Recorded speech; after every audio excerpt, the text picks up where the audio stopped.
Everyone, this is Libby and I'm going to be talking about germ theory today. Before Louis Pasteur's work in 1864, there was a debate over how infections were spread. Before Pasteur, most scientists believed spontaneous generation and that diseases could be spread by miasma or contact. Surgeons thought that microbes were caused by disease in something called spontaneous generation. The microbes were a symptom and diseases developed randomly, creating bacteria. The two main groups were contagionists and anti-contagionists. Contagionists believed disease could spread through contact, and anti-contagionists believed disease spread through miasma. In 1857, Pasteur tried to explain why the sugar beet used to ferment alcohol soured.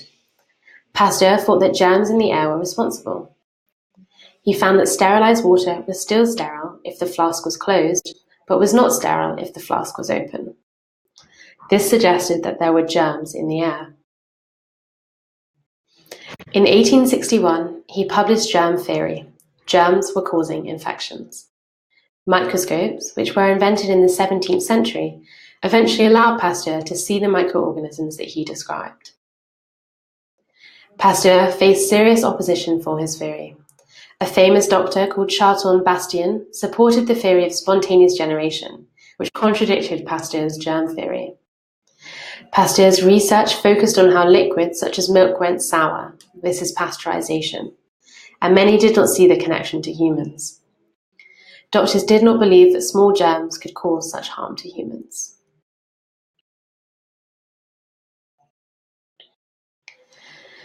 So to recap on this skepticism, which is what Pasteur's theory was met with, doctors did not believe that small germs could cause such harm to humans. Pasteur's germ theory was not immediately accepted because of this. Okay, so the impact of germ theory on medical treatment. Germ theory could be applied to everyday medical treatments. People gradually began to believe and treat people in accordance with germ theory.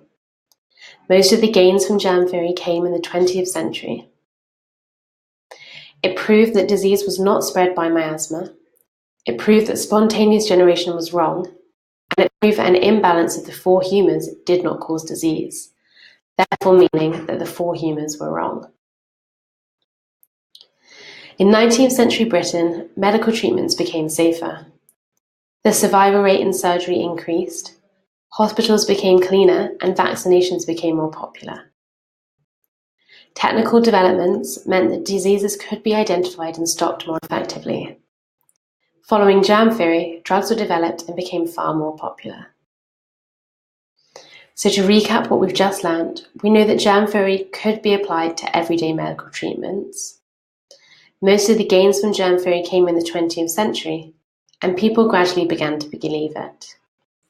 And the implications of this meant that it showed that disease was not spread by miasma. It also showed that the theory of spontaneous generation was wrong, and that the imbalance of the four humours did not cause disease. So to look back over the order in which Pasteur's work came out in order for him to discover and create germ theory, first of all, we know that he tried to explain why the sugar beet used to ferment alcohol soured. He found that germs in the air were responsible for this. He then published his germ theory, and then later microscopes allowed Pasteur to see the microorganisms. So medical treatment, as we now know, is safer in 19th century Britain than it was in the past. This was because vaccinations became more common, the survival rate in surgery increased, most medical treatments became safer, and hospitals became cleaner. So, as we have discussed, a famous doctor called Charles Bastian supported the idea of spontaneous generation. This contradicted Pasteur's germ theory, which is why it was difficult to gain understanding and acceptance at the beginning. Now we know that Pasteur's germ theory became commonplace in medicine in the 20th century, however.